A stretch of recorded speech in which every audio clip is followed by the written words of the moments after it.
आपने तय कर दिया है कि आपको बचाने के लिए पुलिस है, आपकी सत्ता में बैठने के लिए मोदी और अमित शाह हैं। आप खुद क्या हैं? आपने कभी अपनी कुर्बानी देने की सोची? आपने तो अपने स्वार्थों की कुर्बानी नहीं दी है।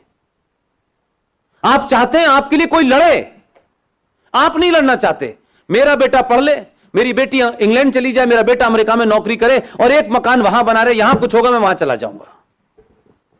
इसी मानसिकता ने आपको ऐसा कर दिया है कि आप इस देश में 90 करोड़ हैं, पुलिस आपकी है, व्यवस्था आपकी है, कानून आपका है, लेकिन सुनती उनकी है। और आपकी बात नहीं सुनी जा रही है, आपकी जेन्युइन बात नहीं सुनी जा रही है। आप फ्रस्ट्रेटेड घूम रहे हैं। भारत के संविधान में 20 धाराएं आपके खिलाफ हैं। आप में हिम्मत नहीं है कहने की, क्योंकि आप अपने निजी स्वार्थों में लिप्त हैं। आपको लगता है बहुत बड़ा मकान और बीएम जो गाड़ी है वो आपको बचाएगी। आप एपीजे अब्दुल कलाम पैदा करिए, वो कहते हैं हमें नहीं पैदा करने हैं, हमें पंचर जोड़ने वाले 12 चाहिए, जो पंचर भी जोड़ें और इस देश में पंचर भी कर दें। यह लोकतंत्र है, इसमें वोट की वैल्यू है। आप बहुत करोड़पति हैं तो भी आपका एक ही वोट है। एपीजे अब्दुल कलाम पैदा करेंगे तो भी उसका एक ही वोट है, लेकिन वो 12 जो हैं उनसे आप हार जाएंगे। डेमोक्रेसी में नंबर गेम होता है, क्वालिटी ऑफ द वोट नहीं होता कि किस क्वालिटी का वोट है, इसकी कोई वैल्यू नहीं होती। 20, 25, 30 साल पहले हम दिल्ली में सुना करते थे, देश भर में लिखा रहता था सड़कों के ऊपर, दीवारों पे, हम दो हमारे दो, हम दो हमारे दो। कानून तो नहीं था ना, एक कैंपेन चल रही थी। आपने उसको सीरियसली ले लिया। अब आपकी संकट क्या है कि आप जो काम आपको करना था वो तो किया नहीं, अब जो दूसरे कर रहे हैं उनकी आप रोक नहीं पा रहे। अब संकट ये कि हमारे तो 2 हैं, तो किसी ने कानून बनाया था आपसे 2 करने के लिए, और आप तो उनसे ज्यादा संपन्न थे। लेकिन आपकी संपन्नता तो अलग है। 4 गाड़ियां ना हो जब तक, 15 एसी ना हो, तो हमारी संपन्नता यह है, और उसके बावजूद भी हम कमजोर हैं। वो पंचर जोड़ रहा है, 2 वक्त की रोटी नहीं है, उसके बाद भी वो चौराहे पे खड़ा हुआ है, और आपकी हिम्मत नहीं उससे लड़ने से। तो उससे कहते हैं लड़ने के लिए पुलिस बनाई है हमने, तो पुलिस क्यों लड़ेगी? आप कुछ खोना नहीं चाहते। आप चाहते हैं कि दोबारा से सिख कोई पैदा हो जाए, कोई भगत सिंह आ जाए। आप सिर्फ इसका इंतजार करते हैं और कोई अब आ नहीं रहा। लिहाजा सिखों को आपने इस 1984 से लेकर आज तक कोई ऐसा काम किया कि उनके जख्मों पे थोड़ा मरहम लगता? अपनों के जख्मों पे मरहम लगाने में आपकी नाक छोटी होती है, लेकिन घर वापसी के लिए जिन लोगों ने धर्म बदल के वो इस्लाम कबूल कर लिया है, उनको वापस लाने में लगे हुए हैं। यार कहां अपनी एनर्जी लगा रहे हो? वो वापस आने वाले हैं, वो कोई वापस नहीं आने वाला। लेकिन आपको यह प्रकल्प चलाना है, चलाए रहो, कहते रहो। कोई आया वापस? फिर वापस आता तो आपकी गिनती ये क्यों होती और उनकी गिनती क्यों होती? तो हमारे नैरेटिव गलत हैं, हमारे लड़ने का तरीका गलत है।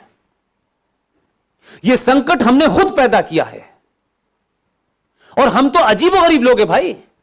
हम बार बार कहते हैं इस सत्ता ने यह नहीं किया, उस सत्ता ने यह नहीं किया। जाने अनजाने में आपने इस देश की सारी प्राइमरी एजुकेशन, मदन भाई, टोटल प्राइमरी एजुकेशन इस देश की कौन चला रहा है? क्रिश्चियन चला रहे हैं। चला रहे हैं कि नहीं? सच बोलिए कि आपके घर में जब बच्चा पैदा होता है तो कुछ इतने पढ़े लिखे संपन्न लोग हैं कि वो सेंट स्टीफन में 5 साल के बाद पहले ही जाके रजिस्ट्रेशन करा देते हैं। कितने लोग हैं जो शिशु बाल मंदिर में जाकर के कहें कि हमारा बच्चा यहीं पढ़ेगा? सच बोलिए ना, क्योंकि आपको अपने बच्चे को मल्टीनेशनल कंपनी का सीईओ बनाना है। तो इस देश के लिए गरीब का बच्चा लड़ेगा क्या? मरने के लिए कितने लोग तैयार हैं इस देश के लिए? तो आपका बच्चा तो क्रिश्चियन स्कूल में पढ़ेगा, वहां तो जैक एंड जिल सीखेगा, वहां सुबह की प्रेयर में यीशु को याद करेगा, और उसका संकट आपने बढ़ा दिया है। फादर फादर माने पिता, तो घर वाले फादर को फादर माने या उसको फादर माने? वो कंफ्यूज है और बता नहीं रहे कि ये वाला फादर कैसा है, वो वाला फादर कैसा है। उस फादर के पास पूरा टाइम है तो वो उसका दिमाग ब्रेन वॉश कर रहा है, और इन फादर के पास समय नहीं है क्योंकि ये गाड़ी खरीदने में लगे। कुछ दिन बाद बोला फादर, वो उस फादर की ज्यादा सुन रहा है और आपकी नहीं सुन रहा। तो गलती किसकी है? और उस बच्चे से फिर आप ये उम्मीद करते हैं कि वो सनातन को जाने। वाह, आप अपने घर में सीरियस तरीके से पूजा भी नहीं करते। आप जैसे ही पैसे से संपन्न होते हैं तो आपको चुटिया रखना कंजर्वेटिव बात लगती है।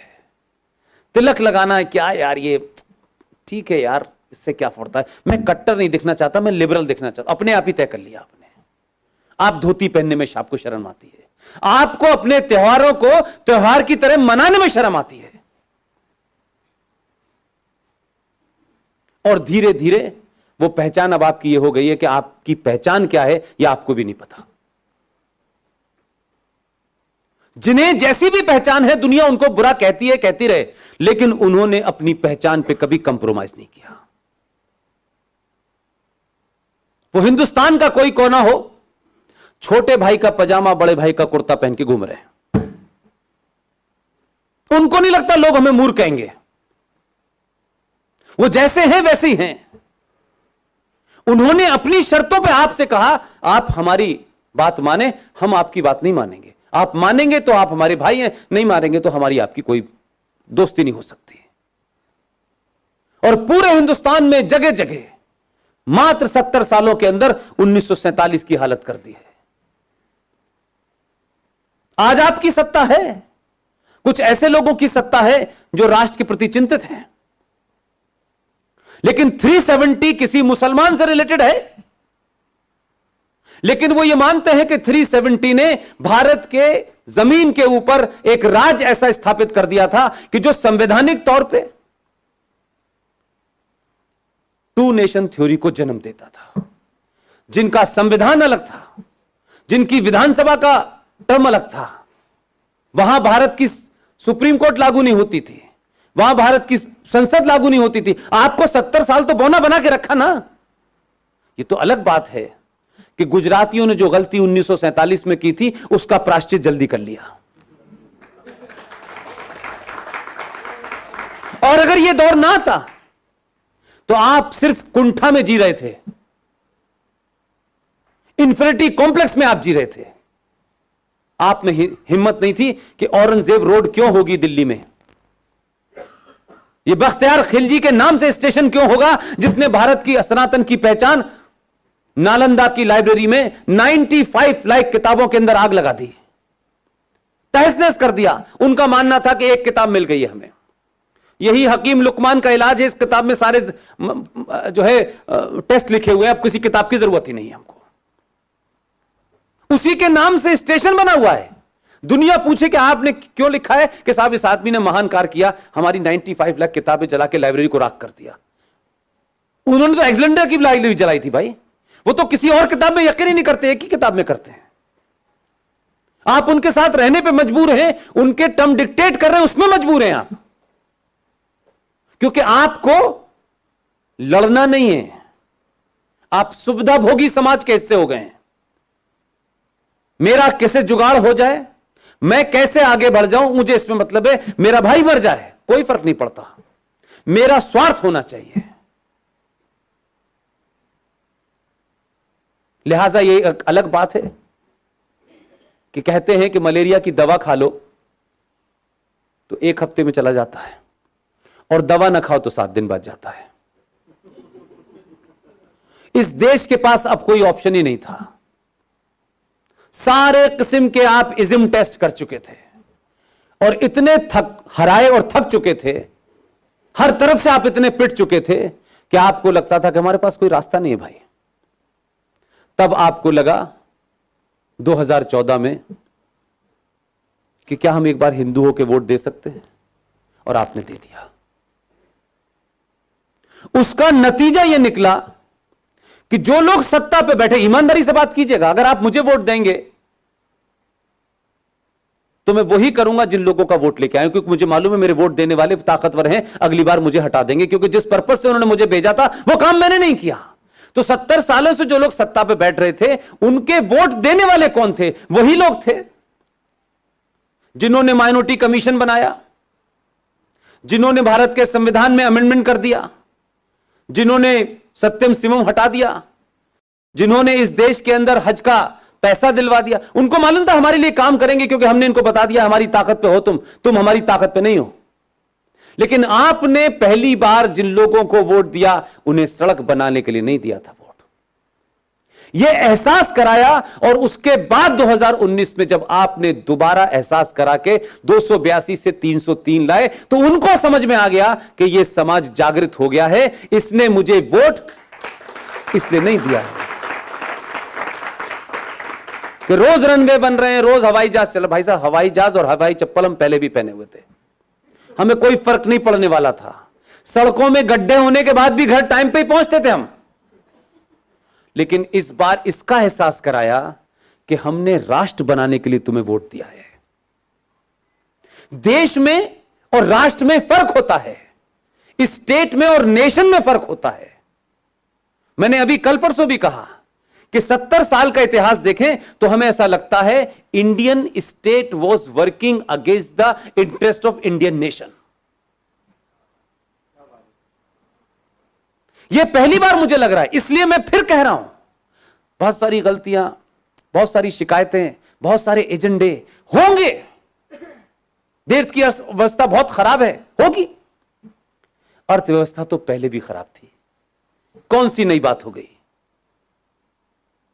इस वक्त अर्थव्यवस्था सही करने का समय है कि राष्ट्र बचाने का समय है।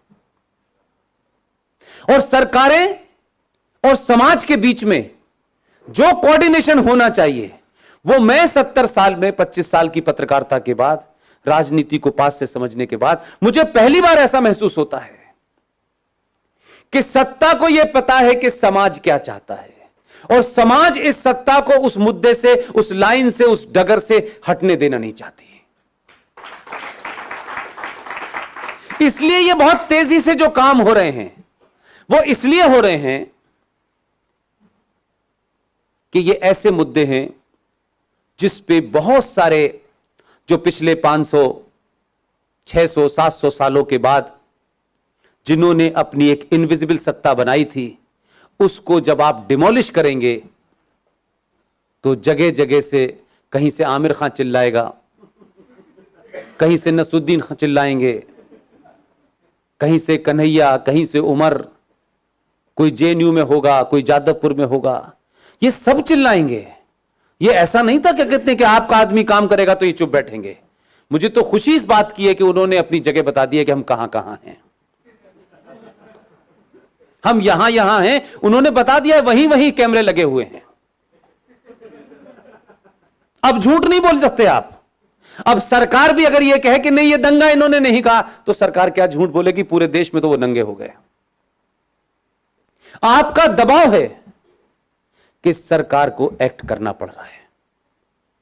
मैं चाहता हूं कि 70 साल तक जिस तरीके से देश की राजनीति चली कि कुछ लोगों ने अपनी पोजीशनिंग करके जायज नाजायज काम करवाए सत्ता से, हमने तो इनसे सिर्फ जायज काम करने के लिए कहा है। इसलिए अगर आप समझते हैं कि भारत की राजनीति और भारत में जो विषय है आपका, बदलते भारत में हिंदुत्व की भूमिका, मैं इस शब्द को कहता हूं कि आप इसे कहिए, बदलते भारत में सनातन की भूमिका। सनातन क्या है, इसे चिल्ला चिल्ला के लोगों को बताइए, अपने लोगों को भी बताइए, और जो दूसरे हैं जो देर में सुनते हैं, क्योंकि 5 वक्त चिल्लाते हैं तो इसलिए कम सुनाई देता है,